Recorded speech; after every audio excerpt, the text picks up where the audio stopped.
Greetings again. Well, it seems like can't go too long before proclaiming the good news, the gospel itself of the kingdom of heaven, never being just one thing, but the good news is that all creation will be as Messiah is right now. All creation will go through him and for him in this way, that the Creator has purposed and planned before Messiah was even born. Before the foundation of the world, he was already slain. That's what we read, and that's what it means. And it's the same understanding and truth for his people, the saints that believe it now. They were his people before the foundation of the world, in the same way Messiah was slain before the foundation of the world. To the Creator, it's already one thing. It's already done. It's as if it is, speaking of things that are not as if they are, because they already are. He must see something, completely different than what mankind cannot see. This, we just need to be given it. And that's the only reason anyone would be able to see anything at all and understand anything at all like this understanding, is because it's a given. But the Creator sees all things, and it's as good as done already. That's the good news. But there is judgment, there is correction, chastising, there is a lake of fire, which is good news, because it's going to lead to salvation, correction, out of the prisons, out of bondage.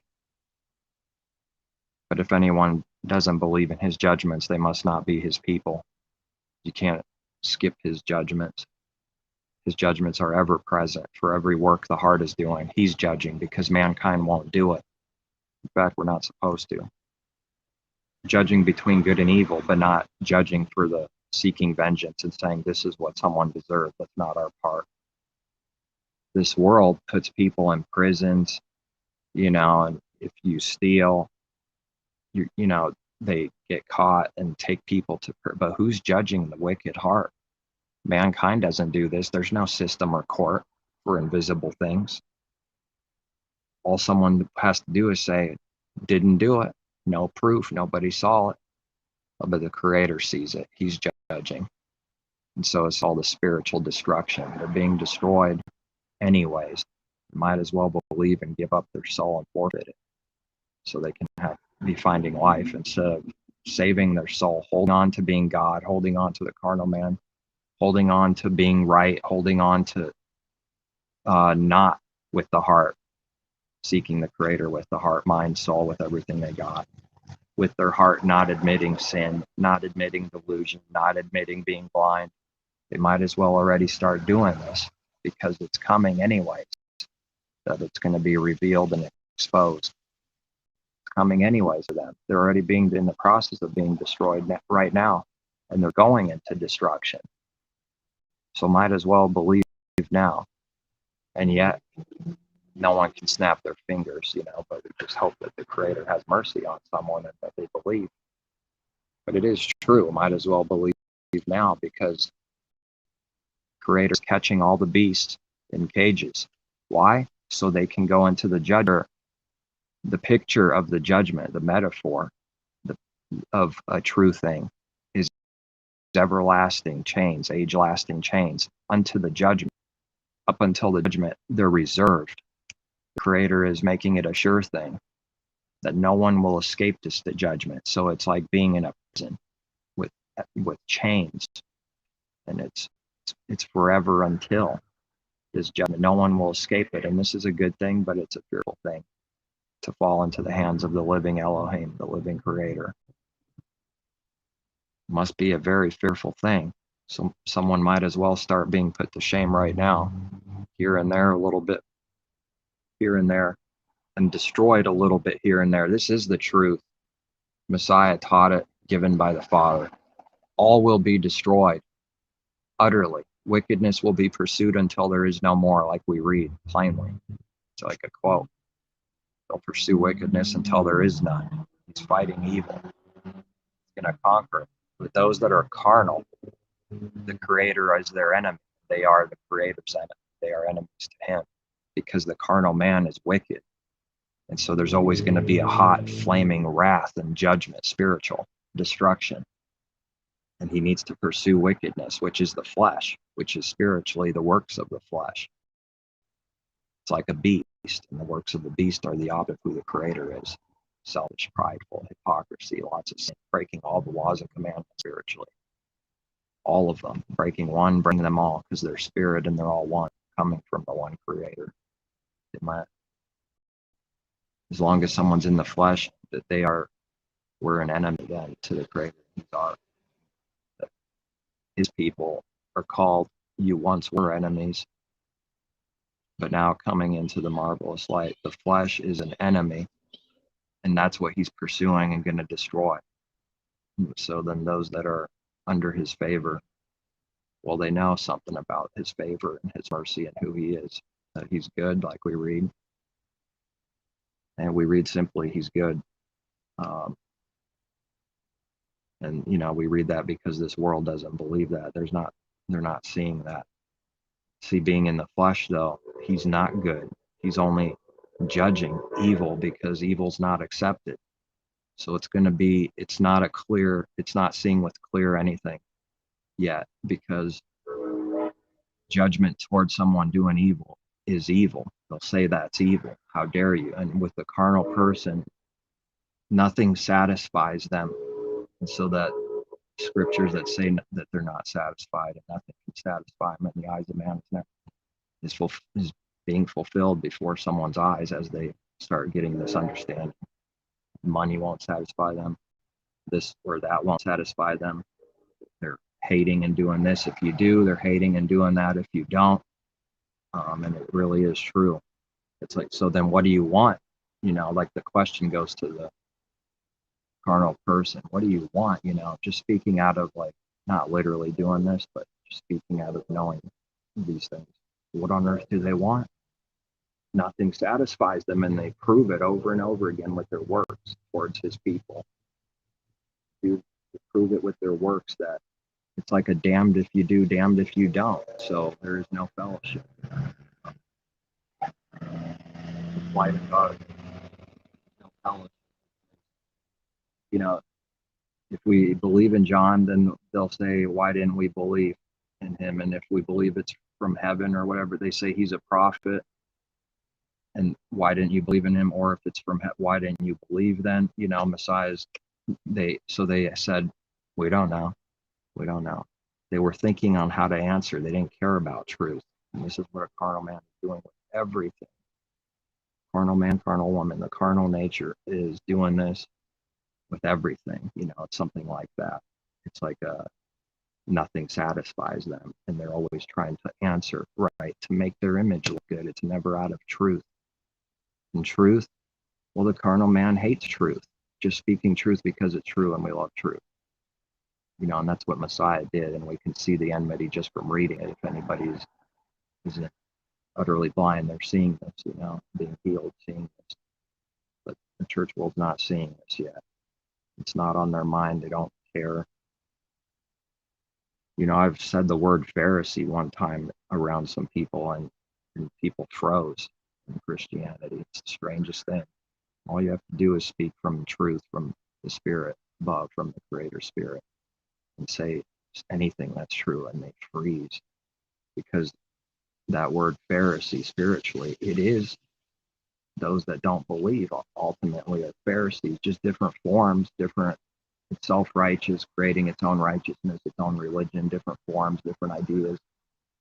They don't want to talk about it. They don't want to hear it. And so then they're an enemy to their Creator first. Everyone is first. And so then to his people, because they're one in the Spirit, not in a Trinity thing, carnal, delusion, beast. One with the Father, Messiah, and his people are one with the Father, Messiah. So then hate the Creator, they will hate his people also, because they have his Spirit. And that's what exposes his Spirit. Who the Creator is also light, and his light exposes dark works of it, and evil intentions and thoughts from the heart, and evil things from the heart. All the breaking of his laws in the heart, spiritual laws in the heart. All those laws mean something. That's what we're learning. It exposes that its deeds, like we can read Messiah said, is that its deeds, darkness, were evil. Yes, it's works. And when Messiah says works, he's not talking about carnal anything at any point. You know, he's not Moses. He's talking about spiritual things, real things, works of the heart. And when he says he'll be with his people till the end of the age, that's for every single believer in Messiah to the end. And if he's going to be with even unto the end of the age, like I'll be with you till, what do we read? Till even unto the end of the age. The word age there, King James I think says world. It's age, aeon. If he's going to be with his people to the end of the age, then he's utterly with his people anywhere in the middle or in the age, all the way to the end. So he's like, it's a way of saying utterly with you.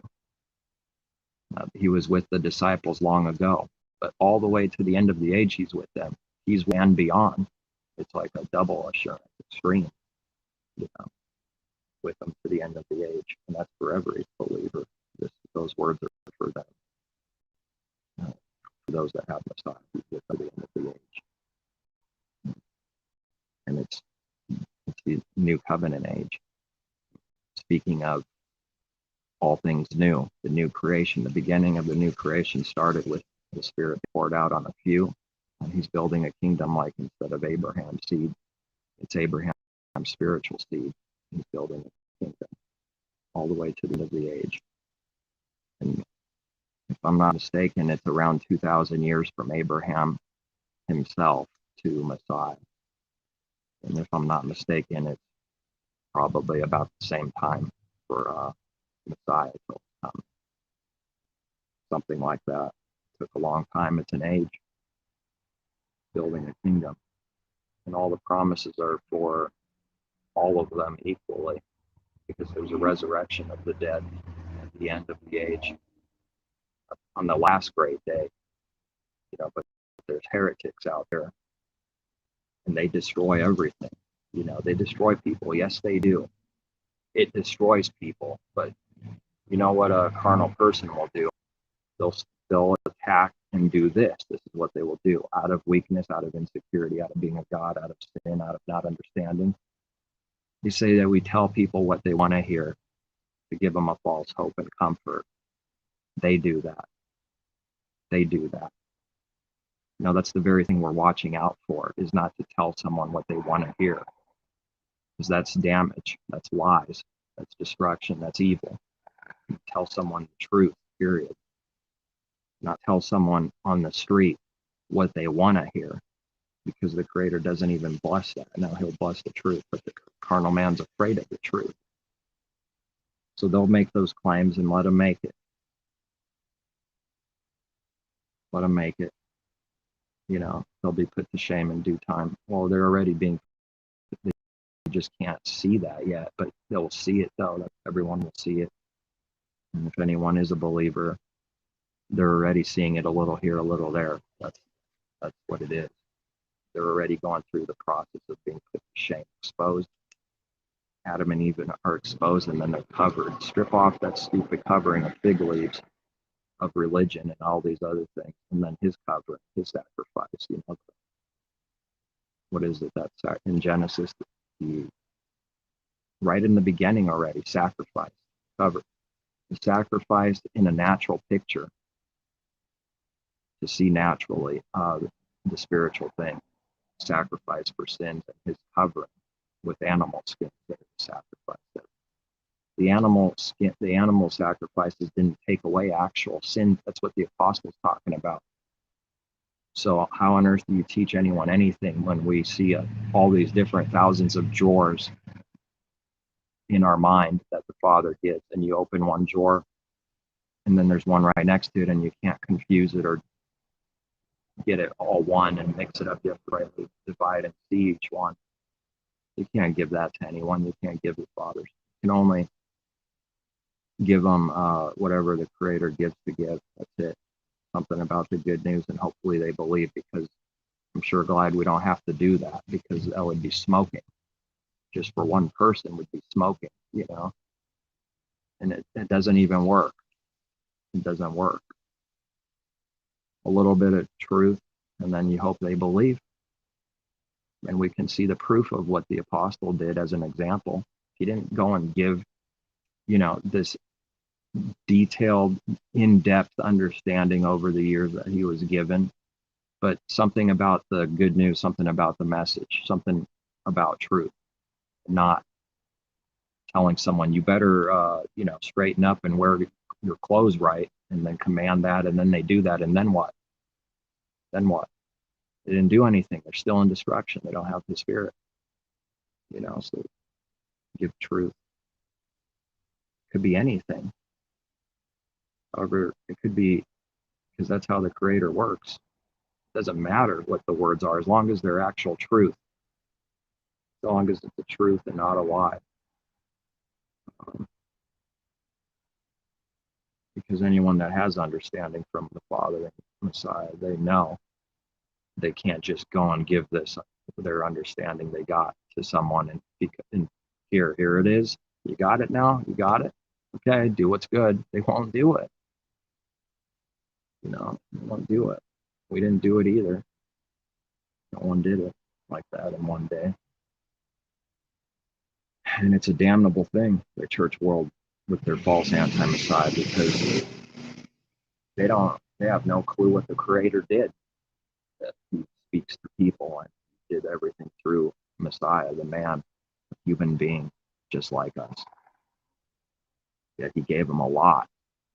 He gave them everything, the kingdom, and he's giving the kingdom to a few that overcome sin. They'll inherit the kingdom. Heavy reward, also heavy punishment too. Those that don't overcome sin. Rewards now and to come, punishments now and to come. The Creator will correct everyone, because that's what a good father does, is corrects, rebukes. He doesn't put people in the dumpster and say, have a nice day, just let them die in there, put a lock on it so they can't get out. No, he's reserved people to judgment, because that's how much he cares. No one's going to escape this judgment. It's the only thing that's going to make them live, is going through this judgment. But everything's backwards in the carnal man's eyes when they read. It's all backwards, literally, spiritually backwards. But so then his truth threatens and attacks the carnal heart, because it's threatening to kill it, because to die is to live. So they'll always perceive it. It's amazing. People that don't know him will always perceive his people murdering them and killing them, and they're actually doing the only thing that's good, and the opposite. They need to die, and that's to live, dying to the old man, to die with him so you live with him. There's no other way to live. The other way to live is to, be dying constantly with no life, without his Spirit, because they're not dying to who and what they are. Dying to the old man. Jonah needs to die. He chases Jonah until he dies. That's it. It's over, Jonah. Because the Creator is not going to allow man to be destroyed forever. And Jonah's running. It's kind of I don't know, what do you call that? Cute? I mean, it's like poor mankind. He just doesn't know who the Creator is. That he's not evil, but he is a righteous judge, and he will judge evil. If someone murders someone, shoots them in the head with a bullet, their life is over. It already was, but I mean, it's really over. He's the right, because he doesn't accept murder. What do they want from the Creator? They want him to let him go free, no judgment, no destruction, no punishment. That's evil. And even on a carnal level, people will say that this person deserves life in prison for doing this, killing someone, some family member, do something. They want some kind of revenge, right? And even though we're not supposed to have that kind of vengeance, but see, the point is they want to just do nothing, is to say it's okay, all good to go. We support murder, let's go and kill people. That's evil, man. It's about as evil as it gets. And so the Creator does not accept evil. So if, anybody that doesn't believe and they're passing by hearing these words, if they even made it this far, because it's torment constantly, they can say to themselves, I'm in destruction and confusion because of constant sin. Wake up, because of sin, because he doesn't accept sin. He's a righteous judge. He's going to destroy evil. The last enemy to be destroyed is death. But they teach in the church world that death reigns forever, and it's glorious. It's like, to the devil, death is glorious. Oh, praise the devil, death forever. It's like they take glee in it. And it's so backwards and confused and corrupt that, the anti-Messiah came to save us from hell. No, he came so we could die, Christianity. He came so we die with him and go right through the judgment, right through the fire. Shadrach, Meshach, Abednego, Daniel. Right through the fire and still preserved. What is this fire doing? Judging, purifying, destroying the wicked, and still somehow alive. Yeah, that's his spirit. That's his life that's alive, not us. And yet it's us. That's the new man, but not the old man. The old man's dying. Die daily. The apostle speaking spiritual words, but here and there he had to speak carnally because some were weak. To speak carnally is to speak naturally with physical, natural pictures. That's carnally. But he's always speaking spiritually. That's the only valuable thing, are things, the Creator's things and works of the heart and what's good and knowing what evil is. But those that are carnal can't hear those words. It's truth. So he speaks naturally, carnally, to some that you could see were weak. It could be believers that are just, weak, because the faith is really weak in the beginning. Doesn't mean they're not believers, but most would be, most fall away and are carnal, though. People in religion, there's death in there. Only someone that's alive would be able to, if they were to walk in after years of knowing the Creator, and they would want to get out quick, because it's like, if there's 300 people there, that's a lot of death. Messiah has to get away from the crowd and go on a ship and go to the mountain alone, because a spiritual person can only take so much of death and noise. They need some peace, they need some quiet. So everything's backwards. The carnal man needs a lot of noise, the louder the better. Rock on, brother. Party until we're wasted all the time. What are they celebrating? Death. Do they realize it? No. Are they doing it? Yes. They don't want to hear it, because a God in its own mind cannot hear anything it does wrong, ever. And it's serious. It's real bad. It's perfectly bad.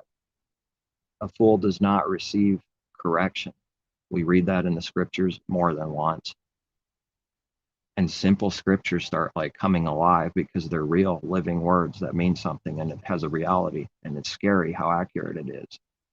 If someone's a carnal and a fool, they never receive correction, ever.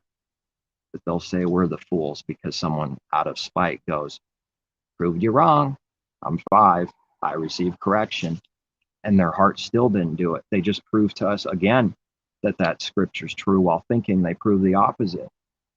We're not talking about what they're talking about, though. They're not seeing what they need to see. The heart never receives correction of a fool, a foolish heart, carnal heart, deceptive, deceitful heart needs to be dashed into pieces, because it's a stone. And we read that in Revelation. Messiah is going to dash the nations to the pieces through his people, too. The saints, the prophets, the priests, the kings. The holy nation that's going to be born in one day, like we read. Who has ever seen such a thing? Has a nation ever been born in one day? Not yet, but to the Creator it happened, but it will happen. A nation will be born, a holy, set apart nation will be born in one day. No one's seen such a thing. and he with the rod smacks the stone until it's beaten down into little pieces and then beaten down into the dust. Sounds harsh and cruel to the carnal man. Oh, this God is evil, but they speak of themselves. Everything is so nasty and backwards, no understanding. He needs to kill everyone and break their heart and replace their stony heart with the heart of flesh that's moldable and actually real and not a stone. That's why we read that. So the question is, who is that not true for, that has a stony heart first? Here it is. It's true for all people first. They don't have a heart yet. It's a stone. That's why it can't care for real. It can only pretend. And then when it pretends, it says, I care. And there's no reality to it. They've never seen it yet. That's why they were shocked when Messiah is weeping for someone he knew that the Creator could resurrect and will resurrect, as an example. Why does he weep? Oh, because he was faking it. He wanted to look good, make sure, I'm the Messiah. If I don't cry, I might not look good. Wicked. It's because he actually was sorrowful and sad, and they were shocked because when he weeps, it's real, and the people perceive something about it. He says, look how much he loved him. Why would someone cry if they were going to be made alive soon anyways? Because they have a heart, that's why. But that's not about crying, though. It's something deeper that I'm trying to get to, say, than just physical tears, which he will wipe away off all faces. And it's like already in part, it's like becoming true for his people, but it's not utterly fulfilled. It's not utterly fulfilled yet. That's abomination to say it is. To say that not a single believer in Messiah ever has tears again in the rest of their life is a stupid lie. And yet it's something about it is becoming true, but it's not fulfilled yet.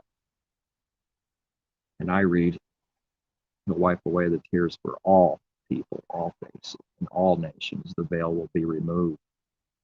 He's hiding from them. But it's the sins of the people that make him hide from people, because he doesn't accept evil. He's hiding in the secret place compared to this world, because this world is the God of this world is evil, the age of wickedness. We're still in the same age. Some people don't know that out there. And those that don't talk about this, they still don't know in the church world what's going on. But some people specifically talk about it and lie, give people lies. And it destroys them, and it traps them into becoming like the same kind of delusion that the false prophet's in. And here's what's good about the Creator's way. His Messiah has disciples after him, and yet he's not getting disciples for himself, after himself. And what that means is, for a false prophet, seeking their own glory, controlling people, telling them what to, boasting in their flesh, rising above them in the heart. This is what every false prophet's doing, but they've been made blind by the Creator, so they would watch their foolishness, just staring at it, going, wow, I can't believe what I'm seeing. It's utterly shocking, because they haven't seen what humble is yet. They only think they are, and they're not. And to a carnal man, spiritual will be prideful, extraordinarily prideful, because they're at enmity with what's actually good and true, with all things. And it has to be this way. I'm saying it has to be that a carnal man points at Messiah's people and says, you're prideful, you're wicked, you're a liar, you're a thief, you're in delusion, you're stupid, you're a faggot, you're a rapist, you're this, you're that. What all the things that it will say to, it must say, and must be like this. But they think, whereas with righteous judgment, Messiah's people know that's what a carnal man is, with clarity, with seeing the proof. Carnal man is only thinking and using those words to attack, which is to defend itself. There is no other intention. Zero. It's not out of truth or seeing what even the words they claim really means. That's the difference, and it's a big difference. It's only to protect its image by attacking someone like a viper, attacks to what? Save its life. Because truth is always attacking, threatening someone's soul.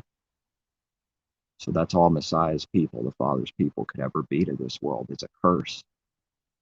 It's a curse. Get this light away from me.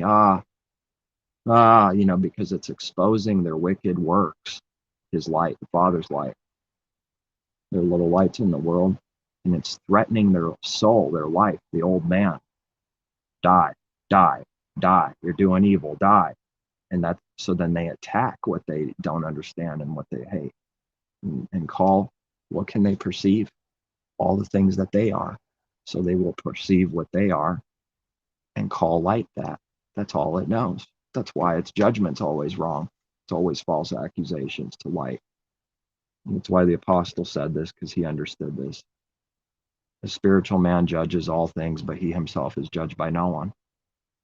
Well, in the beginning, it's extraordinarily frustrating and we don't do what's right. But after a little while, more understanding we ask for.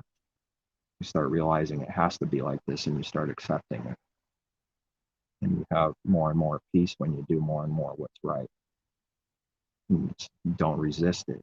Don't resist evil. Don't we read that? Just let it be. Don't you believe in the Creator? Well, then he protects his people. 10,000 scriptures that say so. So then don't resist evil. Carnal man, I need a gun. I need a shotgun. What would you do? They create these scenarios. Doesn't matter. Don't they realize that the sheep are ready to die? That they'll die before they murder someone or some nonsense like this? It's not what a carnal man's always saving his soul. So I wonder what this world's going to do. I wonder if everyone that is spiritually saving their soul, that it will be manifested at the end. Maybe so. That he will manifest this naturally, even the things that were always true, right from Adam and Eve and Cain and Abel, receiving a mark and being driven out of the presence of the Creator. And if someone kills Cain, that killed Abel, that judgment's a lot more severe than Cain killing someone. And someone kills the one that killed Cain, that killed Abel, the judgment's even more severe than the one that killed Cain, which is more severe than that one that killed Abel. Because it happens again, he resists it even more. He judges it even stronger. And eventually something happens and it dies out. But that's why wars get nasty, because of this truth. Because when it's not what a carnal man thinks, he's not stopping the evil and just saying, stop. He's showing these judgments, and he's making them play out like this. Or he doesn't accept evil by handing over someone to sin so that they do more, which is actual proof that he doesn't accept evil, is by making them go into utter darkness, even darker, down the bottomless pit. So someone should know that if they sin, he'll give you more sin to do and more out of control. Satan takes over Judas and he's out of control. They need to fear the Creator. And if they do good and resist the devil, he'll flee from you. And then you start reaping the benefits of life. Start resisting one sin a little bit, and then more sin goes away. But it's like two things. But if someone's sinning, he hands them over to their sin and lust, so that what? They complete them. It's a strange thing to the world, to the carnal man. It's backwards to them. He does it so they complete it, actually, so that they're in utter delusion and blind, because he doesn't accept it. It's like it's not even possible to sin. It's not even possible because of this truth. Because sin is only in a delusion, a strong delusion. So at the end of the day, nobody actually sinned with a clear mind. They were utterly blind and delusional, and that's how he doesn't accept sin. One of the ways and understandings he's shown me. He just utterly cannot accept it. And yet it literally happens, but only in a delusion. And it's not good to be in a delusion because, it's very stupid and shameful. It is. But a delusional man doesn't pray with the heart to the Creator of the heavens and earth, please take away my delusions and sin. Show me what it is. They don't do that because They're in delusion and don't believe they are in delusion, which is what delusion is. It is scary. Scary thing. And it's sad to see it over and over again. This world's no good. It's got wicked heart, and it's proving it. I've seen so much wickedness coming my way. And now it's coming to other believers' way too. Guess what? They're going to receive more, and they're going to have to learn to do what's right through it. And while this difficulty and attacks come, and they start learning to do what's right, they actually increase, become brighter, more life, more understanding, more peace, more patience. And at the end, it's like 50,000 people come in at swords, and it's like, oh, nothing's wrong. You know, this is quite the miracle, amazing thing. He's literally getting us to do what, you know, carnal coward, the carnal man's a coward, can't even face 1% of what his people's going through. Can't handle any of it. Zero. They never did. This is actually strength. World strength is weakness. The creator strength is actual strength, you know.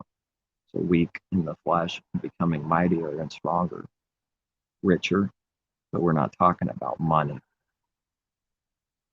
Joel Osteen is talking about money, you know, and the people like him out there, destroying people. They're weak. They're in sin continually.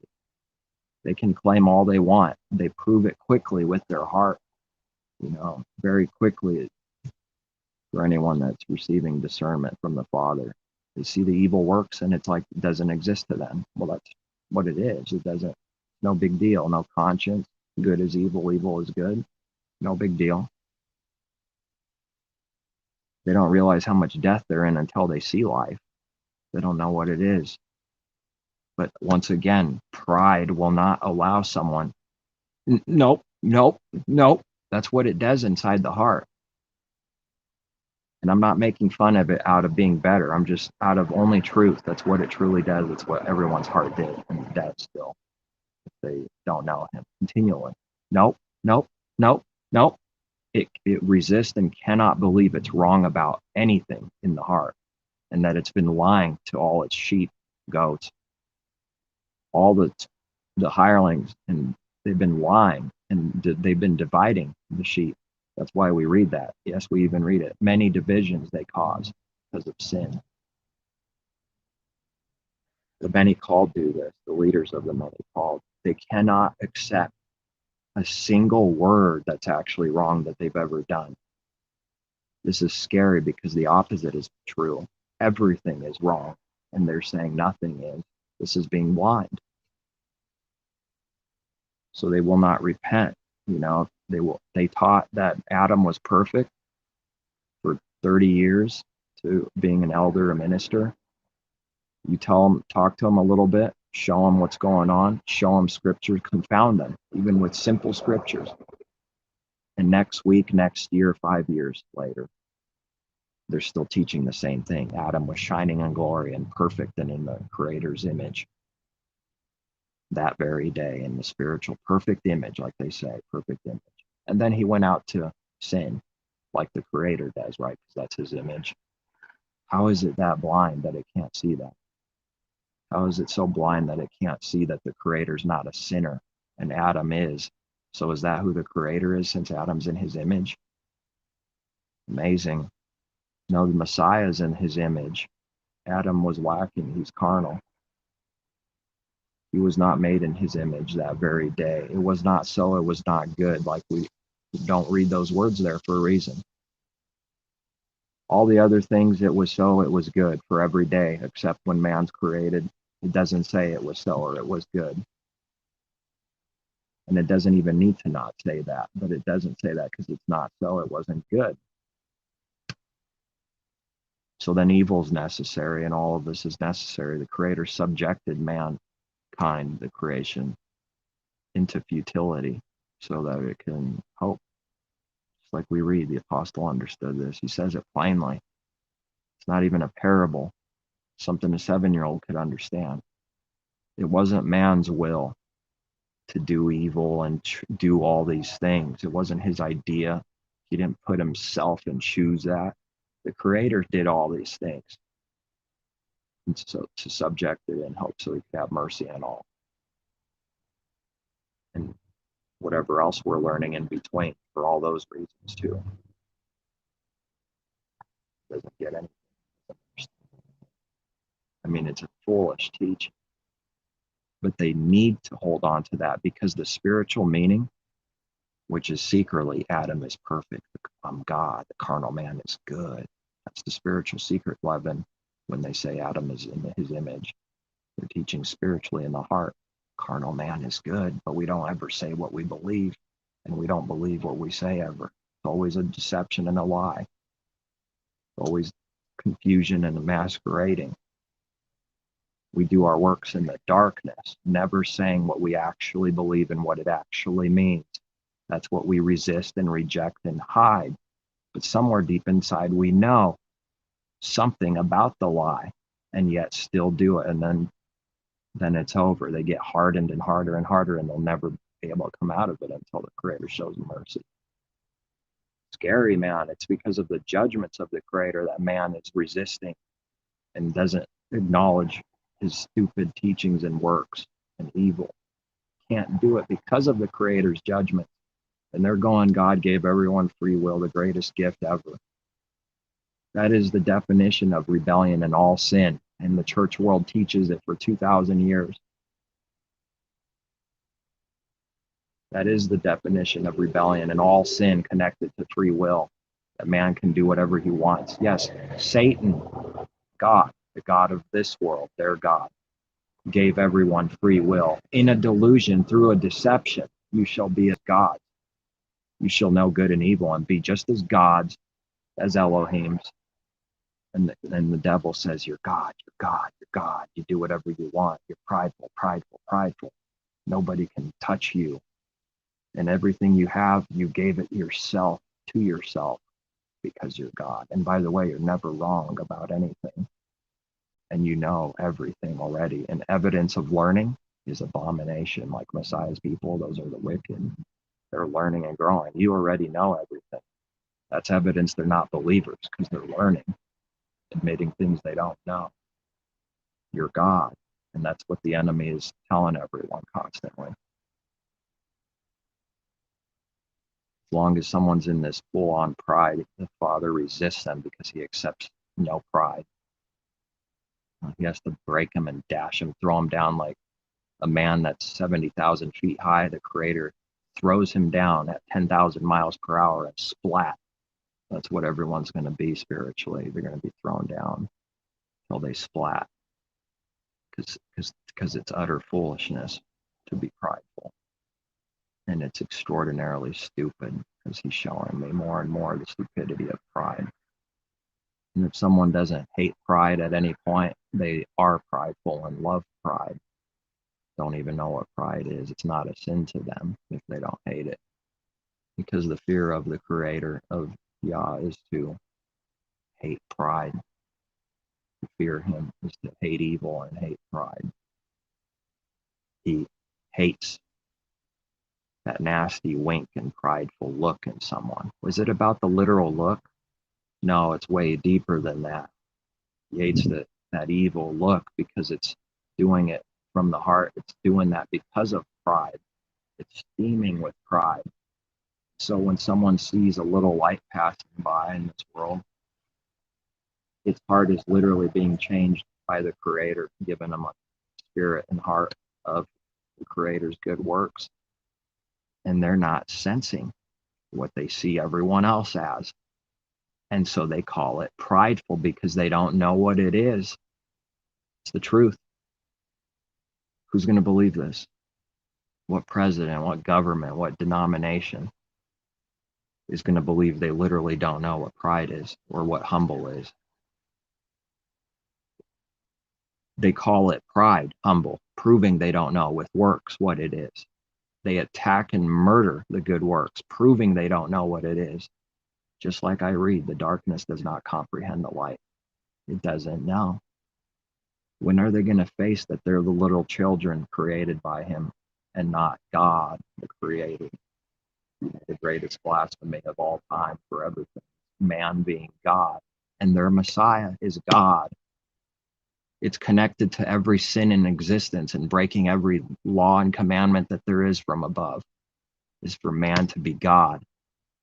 It's amazing. It's stunning. It makes someone marvel and wonder after the fact that everyone's marveling and wondering after the beast, and how blind we were too. Marveling. Wow, that is some serious power, serious judgments. It would make someone fear the Creator. It would make them turn in the middle of the night, fearing that He exists. You know, but the carnal man has no such fear in his eyes. He will. Warning, warning. They will. He's not partial. They need to. They will. And if not in this life, when? On the age to come. That's when. Of which some say is already here, and that they're immortal, and they're God, and they're made like the angels and cannot die, and then next year they die. You know, it's pretty sick, pretty stupid.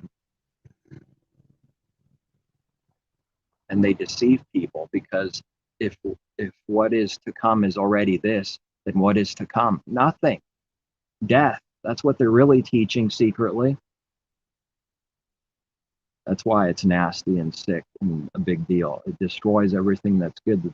The leaven keeps going until the whole thing is lumped. It doesn't stop until it's complete. And that's what everyone's doing. They're either going into complete full loaf of bread that's leavened with the yeast, that a harlot, a woman in the darkness, spiritually hiding in the dark, pumping in this leaven, never saying what they actually believe, the heart teaching, never. That's what they do in the dark. Messiah taught it. He showed me that at this meeting. It's amazing. That's what the church will do, and he's shown me the prophecy. There's a prophecy for each individual, the spiritual meaning, and also for the whole world. So the church world, the prophecy is that the church world would grow and spread into all the world until it's lumped specifically. And that's one of the sign of the times he showed me, is that there's a church world building almost around every corner of every street in the world. It literally spread to all the kings of the earth. You know, this is the leaven, the doctrine of the Pharisees and carnal. Literally on a grand scale, the prophecy is working also. It's not just for the person itself. The kingdom within and the kingdom of heaven will spread concerning all peoples, the world, and so also the evil. This leaven would start with, after Jerusalem's destruction, that's the end. That's what it will. That's the type of the end that will happen at the end of this age. The end of the harlot, a destruction, man. And it won't be one city, because spiritually, the spiritual wickedness is everywhere. It's not about one location or one river, one water. And so Revelation is like a prophecy for, it always was true, and it's a prophecy that's growing until completion. And we're saying it's going to be the worst at the end that it ever was spiritually. Not getting better and better. Not getting better. And man won't have a clue, because he doesn't believe he's evil and doesn't know what evil even is yet. So it's scary. It's blind.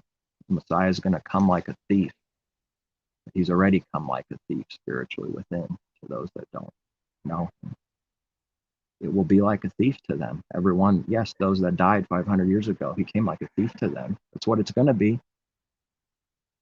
That's going to be the reality. That's why it's true.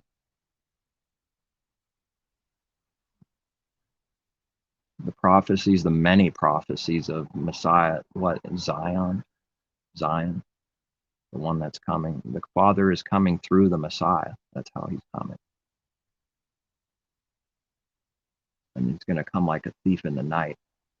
And who's going to stand? The earth will shake and the mountains will melt. And everything's going to be burned up. All the works. That's what he does. That's the prophecy at the end, but it's to be perceived what it spiritually means. No one is standing already right now.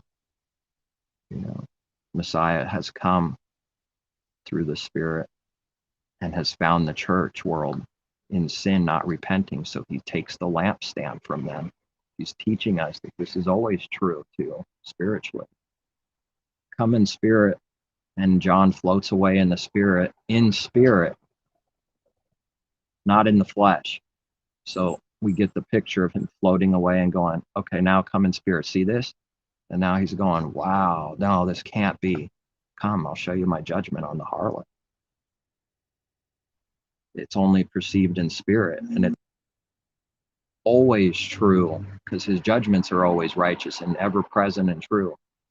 Looks like they're bothering me. I probably have to go.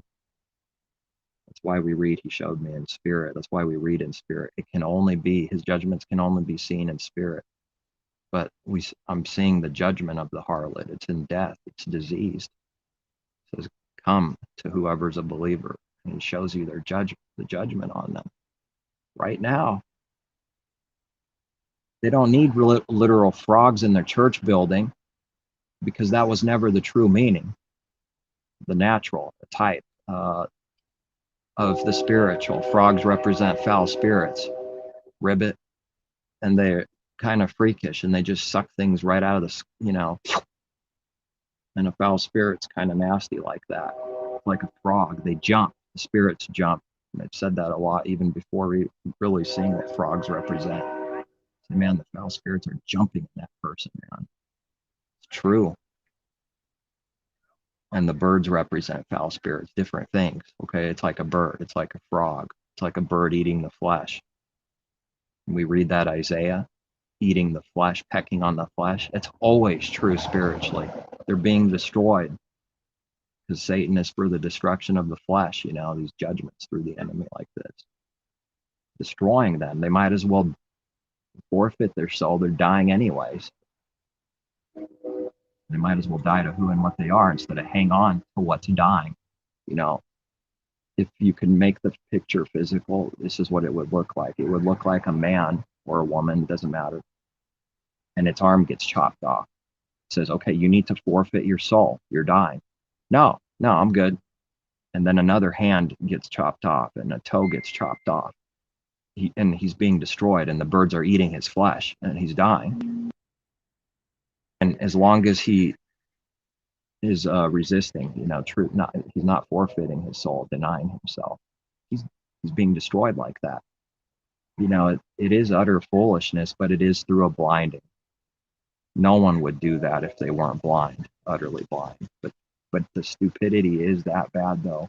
All right, that's like the fourth message I heard. The beast is calling. All right, peace. Take care. Seek truth from above.